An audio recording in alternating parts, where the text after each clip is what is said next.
Makes the connection. Tannehill steps forward. Popped up in the air. Intercepted. Logan Wilson's got it for Cincinnati. Right place, right time. Trying to kick the Bengals into the AFC Championship. Harris, the snapper. Huber will hold it. 52-yard.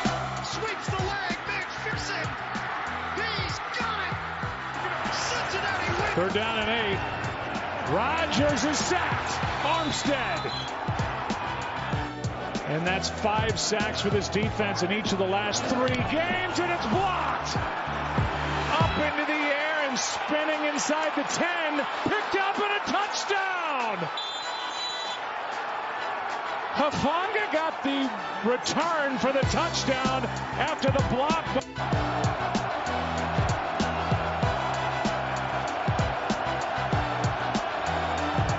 Kick was down the middle and good.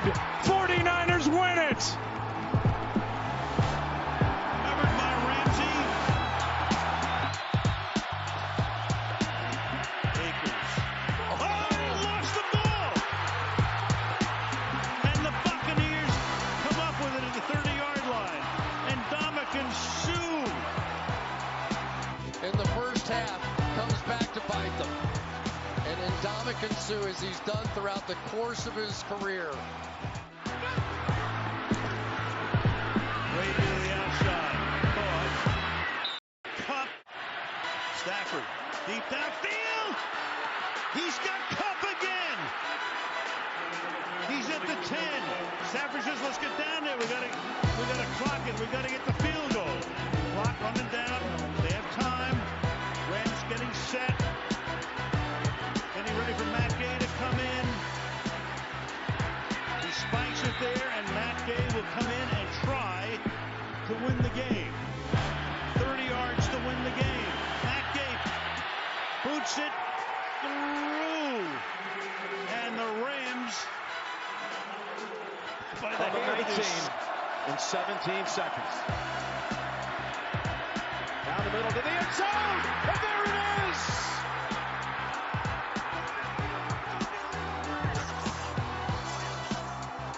Touchdown number 4 of the night for Davis.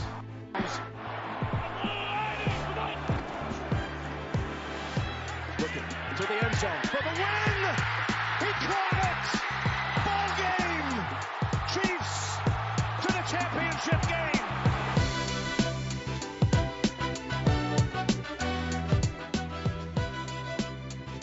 Oh, man. This is interesting to see your daily sports podcast, news, narratives, takes, and gambling. I've never done an intro that long.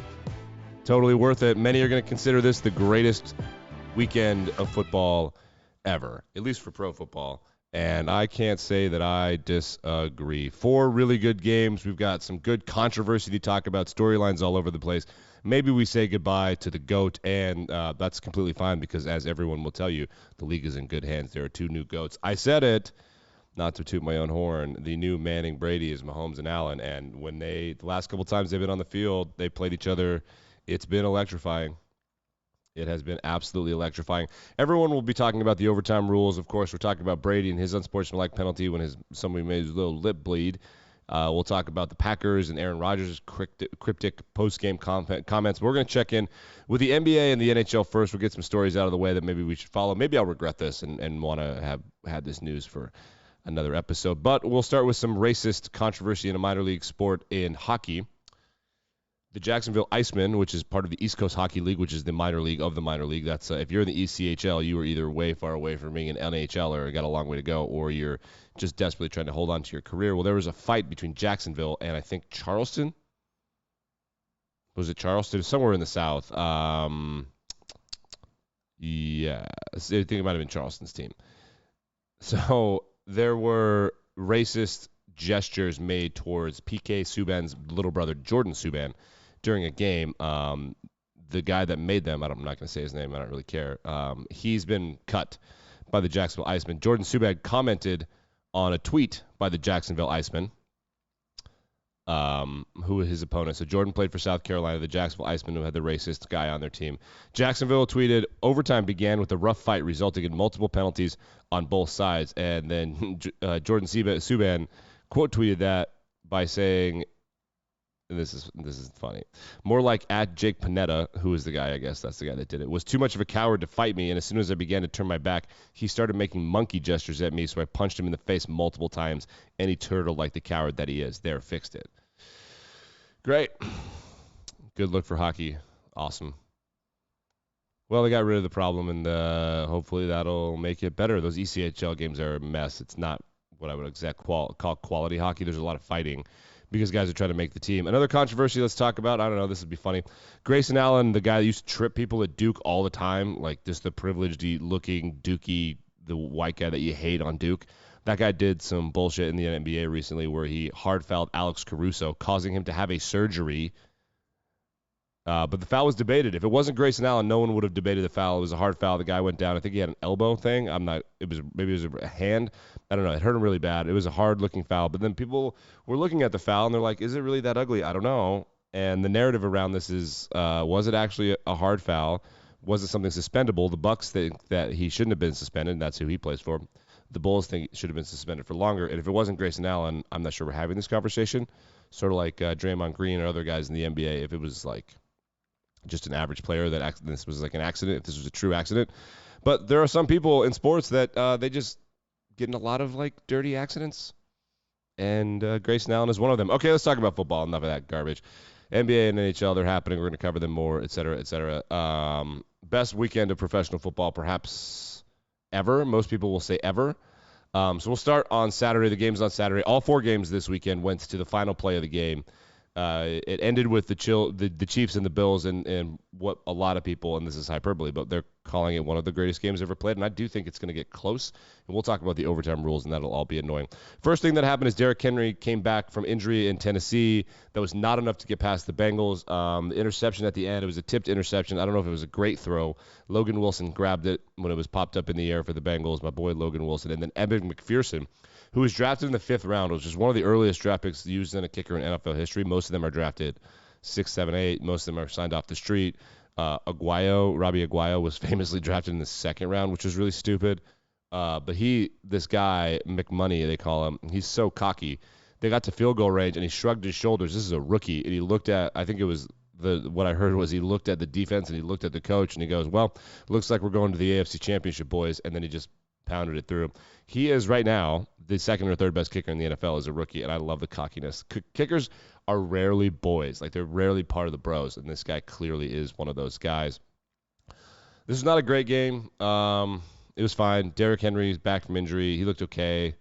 The Titans are just, everybody was like, it's crazy that they're the 1 seed, and it kind of is. It's because they don't look like a big bad 1 seed. They don't throw the rock all over the field. They kind of survived. And they were a weird team all year. They're the only team in the NFL, and I truly believe this. They're the only team in the NFL that could beat or lose to anyone. And, if they're not on point, they're going to lose. That's how they played all year. They've been playing with fire. And the Bengals have Joe Burrow, and Joe Burrow is just unreal in clutch games. Moving on to game number 2, the Packers and the Niners. Aaron Rodgers, who was famously shirked by the Niners in the draft. It was 2005, I think. They took Alex Smith. He wanted to play for the Niners. Well, Aaron Rodgers has never beaten the Niners in the playoffs. He's 0-4, which is hilarious because he's so good at every other thing. He can't beat the Niners in the playoffs. If you heard the highlight, there was a punt block for a touchdown. Jimmy Garoppolo had one of the worst games I've ever seen, ever, from a quarterback of a winning team on the road at Lambeau. It was a snow game. It was cold. It was a great-looking football game. It wasn't – not a lot of good stuff happened. There was a lot of good defense. There was a lot of pass rush. There was a lot of tackling. There's a lot of 2-yard gains. This is Jimmy G's final stat line. I'll see if I can put it up on the screen here. Well, it's going to fit. There it is. Jimmy Garoppolo, 11 for 19 for 131 yards, 1 interception, and a rating of 57. He had 4 sacks for 25 yards. That's hilarious. So that means that the Niners, trying to do math in my head, 106 yards passing for San Francisco 49ers. Aaron Rodgers didn't play that well either, and it's just, I think this is a weird coaching situation for the Packers because I thought that they were pretty clearly the better team. Punt block screwed them. The Packers very famously, now infamously, had the worst special teams unit in the NFL, and it wasn't just punting.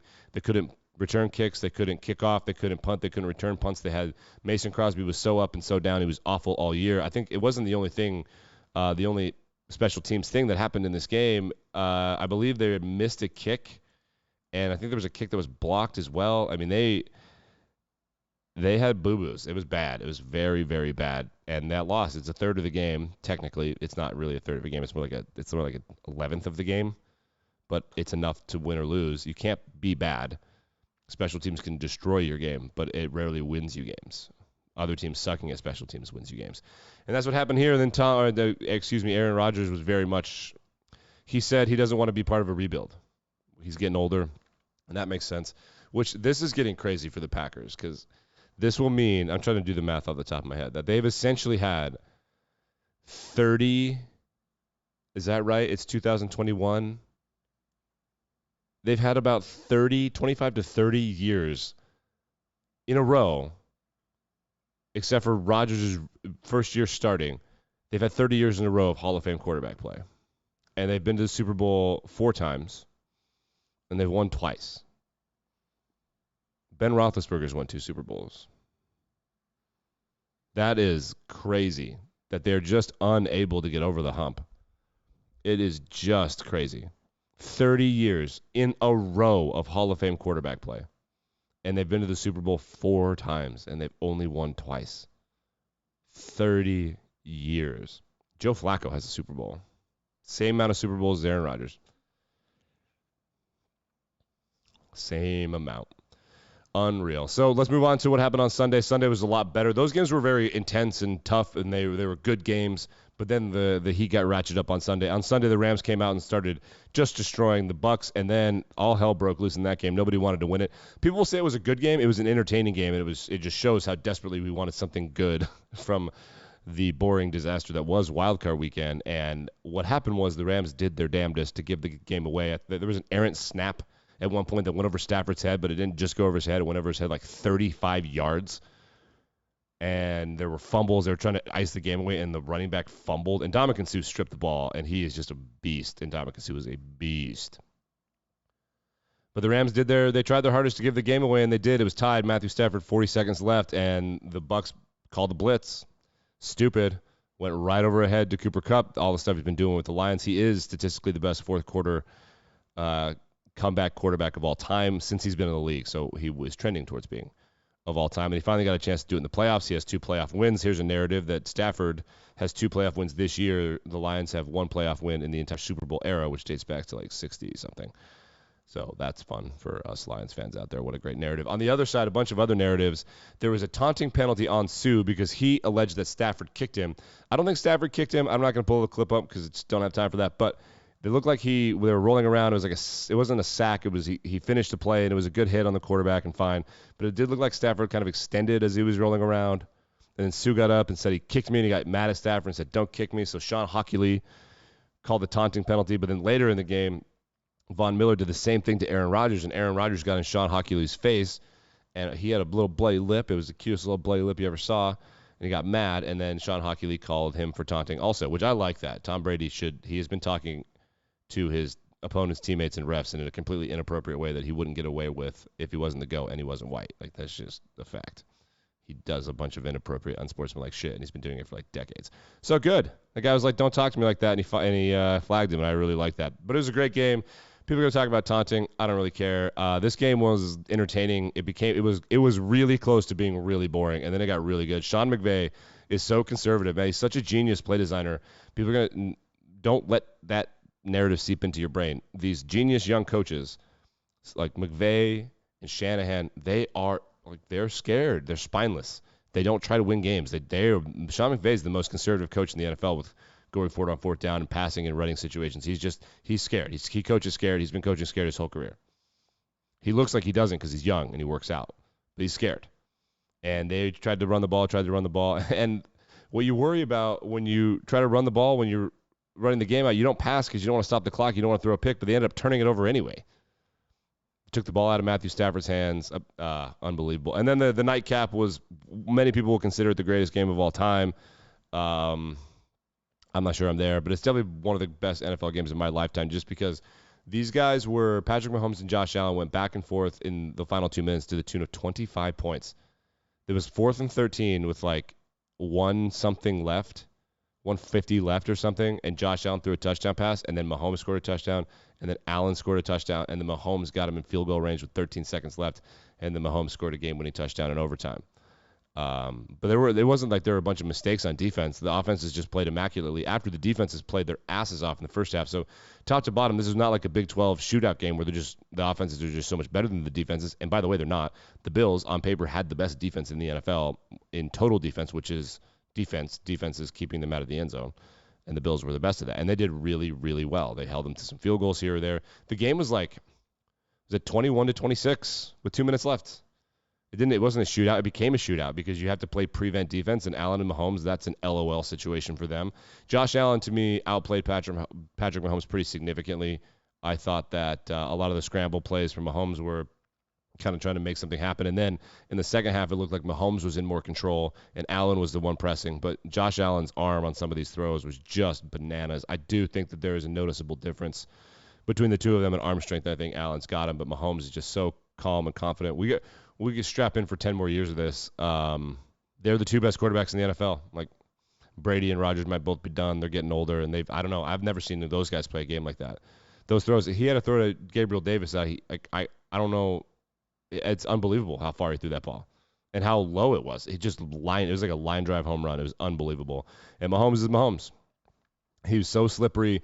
Yeah, people underestimate his escapability, his slipperiness in the pocket, and he can just kind of glide to 5, 10, 15 yards the way that Aaron Rodgers does on top of being an elite quarterback. It was unbelievable. That was kind of the Super Bowl in a weird way. It felt like the Super Bowl. I know that the Rams and the Niners will have something to say about that, and the Bengals and stuff, but that felt like the Super Bowl to me in a weird way. Like that was the best two teams were left, and they played like it. So it was a lot of fun this weekend. The Senior Bowl's coming up for college football scouting and stuff, and we're going to get into draft conversations that are happening in the NFL. The transfer portal carousel is happening. If I will make a rule, I don't talk about recruits. That's dumb. I hate it. But I will talk about really good players who transfer, like quarterbacks, like the two quarterbacks from Oklahoma are both transferring. Talk about that. That's fine. Like that counts to me as conversation that's worth having. Also talk about this coaching carousel and GM carousel. The Giants, I believe, have hired the assistant GM for the Bills. That is locked down and done. That means that everybody thinks the Giants are going to hire Brian Daboll. So we'll get into the whole coaching carousel thing. The Olympics are happening. We'll talk about China stealing all of our athletes' data, which is happening. And any other international stuff that's going to go down with this Ukraine and Russia thing. We'll cover the sports angle of that. There's always interesting stuff. There has always been weird angles to sports at home when there's international diplomacy issues happening, including times of war, like what happens to the Russian hockey players, what happens to any other international Russians, what happens to the Eastern Europeans who are in the NBA. Like, it's not going to be so straightforward. It never is. So we'll cover all of that as well, and then we're going to get into more in-depth storylines from these games. There is greater detail about the Brady comments and the Rodgers comments, but we're just going to wrap it up. I wanted to play the clips for all y'all, and it was one of the best football weekends you'll ever see in that game last night. I was thinking to myself, like, is this really going to be worth the hyperbole? But yeah, that was one of the best games I've ever seen. And it was the only mistake that was really made in the game that I thought was that Josh Allen called tails. Talk about the overtime rules. Just remember, like, it sucks the way it went down. It does suck the way it went down, for sure. And we can discuss what everyone's going to pitch in their overtime rules, but got to figure something else out for overtime in the playoffs. When Brady beat Mahomes didn't get a chance to touch the ball. When Brady beat Matt Ryan didn't get a chance to touch the ball in the Super Bowl. And last night, Josh Allen didn't get a chance to touch the ball. We got to figure it out. We'll see what everyone has to say. We'll tell you what the takes are all day today. We'll do that when we're back and better than ever tomorrow.